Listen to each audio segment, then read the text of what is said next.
Good morning, class 10s. Welcome back to the next class. Okay, in my previous class, I started with industries. Okay, I had explained to you all about the factors that affects the location of an industry. So, in the previous class, I think I explained to you all about the geographical factors that affects industries, okay, location of an industry. Now in this class today I'm going to start with the non-geographical factors that affects the location of an industry, okay. Starting with the non-geographical factors, the first one that you have to remember is that the government influence is also another important factor that affects the location of a industry. That means any industries that has been located or wherever you want to set up an industries without any interference from the government, you will not be able to set up an industry. The government has to play a very vital role in setting up of an industry. There has to be an intervention of the government, okay. So government policies, okay, that is very, very important. Next is the capital. Capital means the money, okay. Without money, you will not be able to set up an industry. So huge investment has been required, so money is must. Then the next one is the organization skills, okay. Now when I talk about the organization skills, that means proper and efficient management skills and technical know-how are a must for a running of an industry. That means any person without this type of technical knowledge cannot set up an industry. So technical know-how as well as skills, technical skills are very important for setting up of an industries, okay. That means a person who is an authority should coordinate, coordinate the workers, coordinate the workers, the union, because whenever an industry has been set up, you have this union leaders are being there. So a person who's looking after this union should be efficient to manage or to act as a bridge between the laborers and people in authority. So these are some of the non-geographical factors, okay. Now the next topic that I'm going to do is the classification of industries. Now classification of industries, again another important factor that you have to remember, or important points that you have to remember, because in ICSE they might ask you to explain, what do you mean by a large-scale industry? What do you mean by a footloose industry? Okay, so these type of terms might be there. So explanation of this along with an example of different type of industries are very, very important. So starting on the basis of the raw material, industries are being classified as agro-based industry, mineral-based industry, forest-based industry, and animal-based industry. So when I talk about the agro-based industry, I'm dealing with those industry which depends on agriculture. Okay, so cotton textile industry, jute textile industry, sugar industries, all comes under the category of agro-based industry. Then you come to mineral-based industry. Mineral-based industries means those industries which is using raw materials, minerals as their raw materials, like iron and steel industry. Then you also have heavy engineering, machine manufacturing, all these comes under mineral-based industry. Forest-based industry means depending on forest products, okay. Then you have animal-based industry depending on animal products. The industry which is manufacturing, dairy products, silk, woolen. So all this depends on animal products, okay. Then on the basis of the nature of the products, again industries are being classified as heavy industries and light industries. Now heavy industries are those industries which uses huge amount of capital, large amount of money, okay. Raw materials are in bulky, areas are big, okay. So those are known as heavy industries, okay. Then you have light industries which is manufacturing lighter commodities like sewing machines, like fans, cycles. So these are the industries which is coming under the light industries, okay. So on the basis of its size and investment, again the industries are being classified as large scale industry, medium and small scale. So large scale industry means industry which is on a larger scale, which is requiring a huge area, huge raw materials, huge capital, huge labors, etc. That is called a large scale industries, okay. Like, for example, a shipbuilding industry, iron and steel industry, automobile industry, all comes under large scale industry. Then you come to medium. Medium means it is not very big, also not very small also, okay. Again, under this comes the radio manufacturing, cycle manufacturing, okay, paper mills and all that. And a small scale industry means industry which is mostly managed by a private individual, okay. Like you have this industries in the village areas, okay. So weaving industry, food processing industries, bakery, all comes under small scale industries. Then you come to public sector industry. Public sector industry means industry which has been looked after by the government, okay. So everything is undertaken by the government, okay. The central government or the state government plays a very vital role, okay. Like, for example, railways, post and telegraph, all refineries, okay, all these comes under public sector. Some examples are like Bharat Heavy Electricals Limited, Gas Authority of India Limited. Private sector industry means individual, managed by an individual, okay. Like you have the Reliance, you have Wipro, we have Infosys. So these are all under private, okay. Then you have a joint sector industry which is 50% government and 50% private, okay. Like, for example, you have Telco, Tisco, okay. Then you have cooperative sector where group of farmers, okay, group of people or group of farmers, they come together, okay, and carry on with the business. Like, for example, you have Anand Cooperative Society in Gujarat, okay.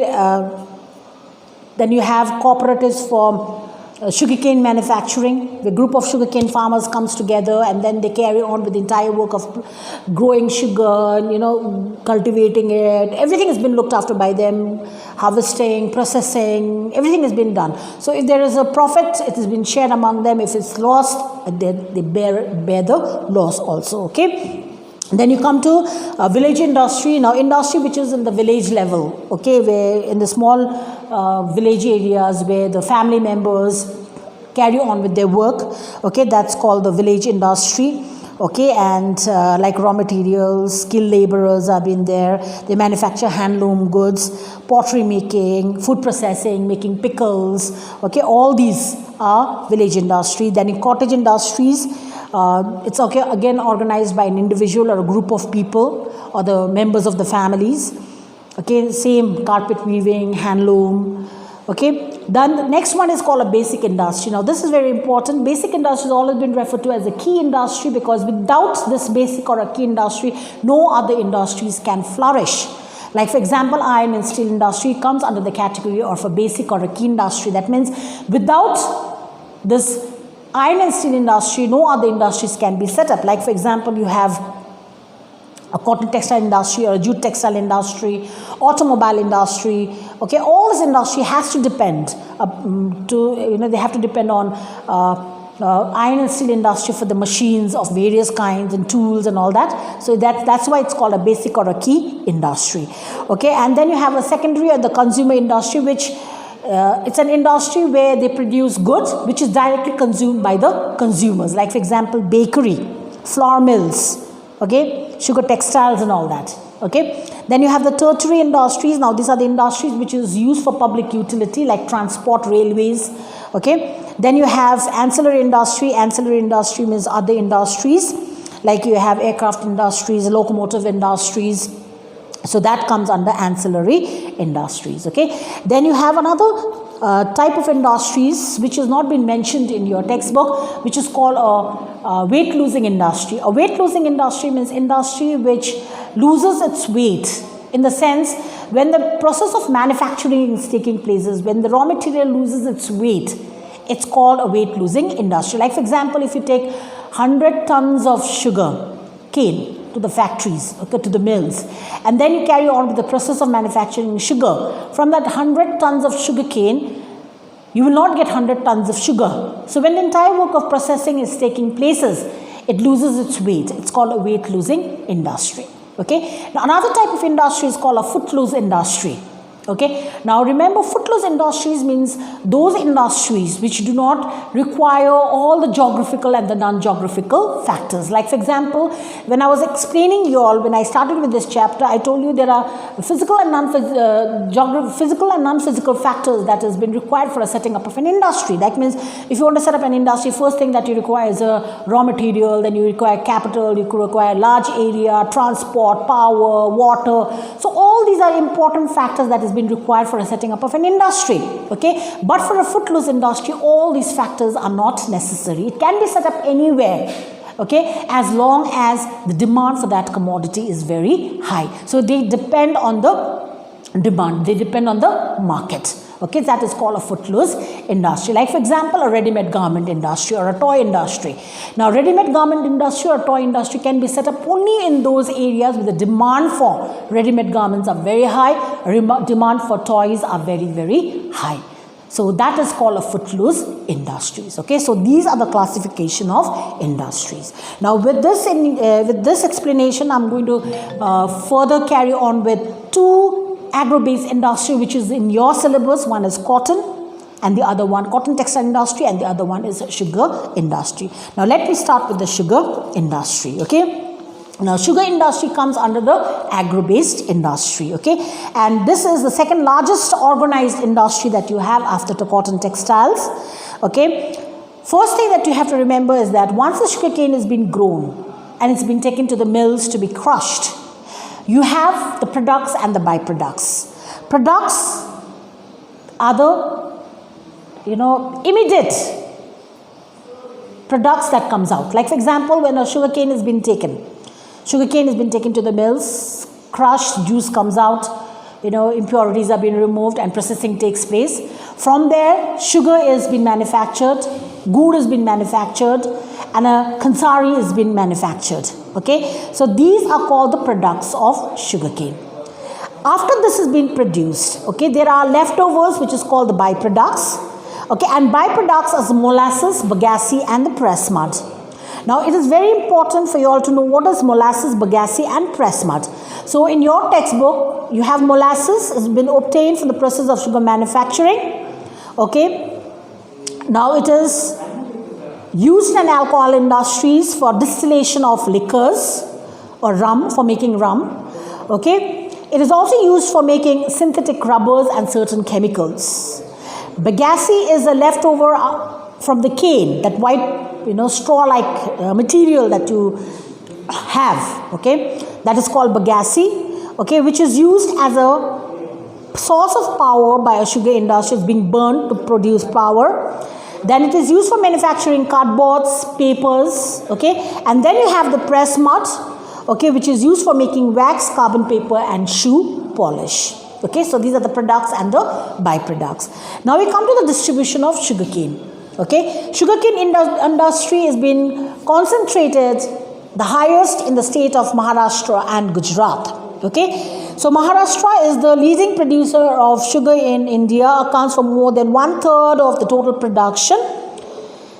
Okay, and the main sugar producing areas in Maharashtra has been located in the narrow belt extending from Mannad in the north to Kolhapur in the south. There are around 119 sugar mills, out of which 87 are in the cooperative sectors. Now please go through, it's there in the textbook. Then in Uttar Pradesh, in the north, it is in Uttar Pradesh, the second largest producer. In the beginning, remember when sugarcane was being produced, Uttar Pradesh and Bihar was the leading state.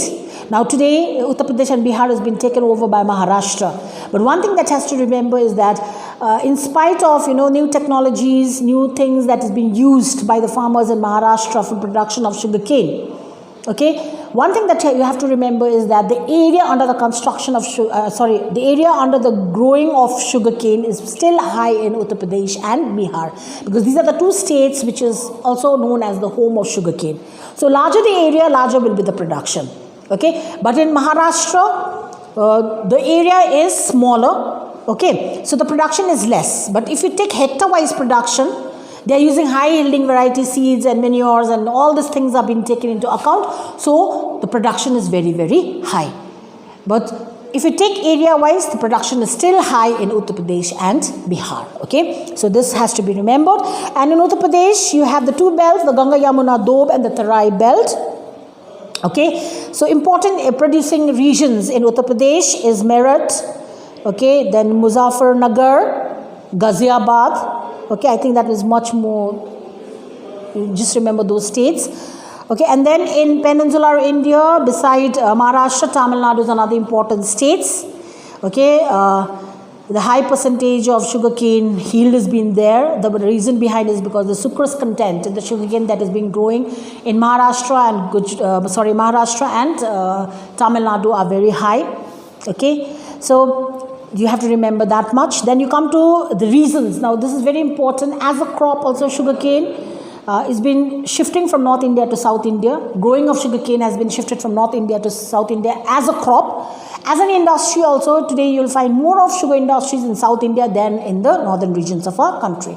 So what is the main reason for the shift? Okay, the main reason is that in South India, the climatic conditions are favorable. Same as the crop. You know, for crop also, the southern regions of our country experience a tropical type of a climate. So because of tropical type of a climate, you know, the sugarcane is being grown throughout the year. Whereas in the northern regions in Uttar Pradesh and Bihar, sugarcane is confined only to few months. Like before the winter sets in, the crop has to be harvested. Whereas in South India, because of the climatic conditions, sugarcane can be grown throughout the year. Now, since sugarcane is being grown throughout the year, crushing takes place. Production is there throughout the year, crushing also takes place throughout the year. Okay. The next one is the black soil out here is fertile, okay, which helps in the growth of sugarcane.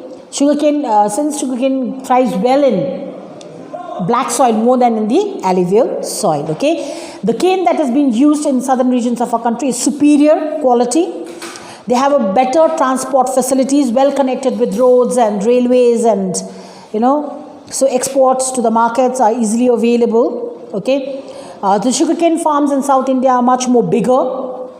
Okay, and since you know sugarcane is a perishable commodity or a weight-losing, crop, after it's been crushed within 24 hours, because of the well network of transport system, it's easily been sent to the factories to be crushed.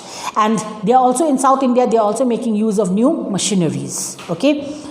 Then along with all this factors that is being present, there is still problem that is being faced by sugar industry. One is, the most important is the quality of sugarcane seeds that is being used is of an inferior quality. Second one is the cost of production is quite high because of the inefficient and uneconomic nature of the production. The yield is very low, crushing season is also very short. Okay.